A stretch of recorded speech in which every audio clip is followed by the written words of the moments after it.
अस्सलाम वालेकुम। मेरा नाम इरफान है। मेरी बीवी बहुत बीमार है, शुगर का मसला सी।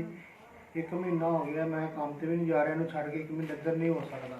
ठीक है जी होया तो मैं फैक्ट्री भी काम करना था तो उसको भी छड़ दिता।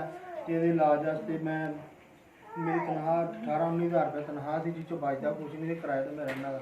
ठीक है, उसकी वजह तो मैं इलाज भी नहीं करा सकता। सेहत कार्ड तो इलाज कराया तो दोबारा 2-3 दिन हो गए उन्होंने वो भी बंद करता कि इलाज नहीं हो सकता।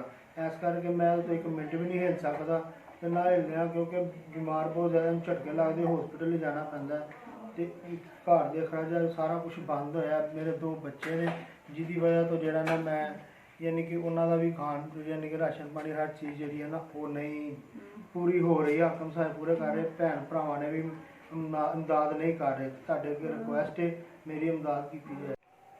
4,000 रुपया मैंने मिले, जिन्हें भी भेजा अल्लाह पाक ज़्यादा तो अल्लाह पाक उन्होंने माँ बाप की हयाती करे, भैन भरावां की हयाती करे। अल्लाह पाक उन्होंने बहुत ज़्यादा देवे, उन्होंने बहुत मेहरबानी, बहुत शुक्रिया उन्होंने। अल्लाह पाक उन्होंने हर मुराद पूरी करे, अल्लाह पाक उन्होंने बीवी बच्चों की हयाती करे, अल्लाह पाक उन्होंने बहुत ज़्यादा देवे, उन्होंने बहुत मेहरबानी। इन्होंने मैं जाके मेडिसिन लियावांगा, ਉਹਦੀ बहुत ज़्यादा तबीयत खराब है। ਤੁਹਾਡਾ बहुत शुक्रिया, ਤੁਸੀਂ मेरी मदद की, मेरी हेल्प की। अल्लाह पाक ਤੁਹਾਨੂੰ बहुत ज़्यादा देवे, ਤੁਹਾਡੀ बहुत बहुत मेहरबानी। इस लिए ਤੁਹਾਡਾ बहुत शुक्रिया, ਤੁਸੀਂ ਇਹ मदद मेरे तक पहुँचाई है।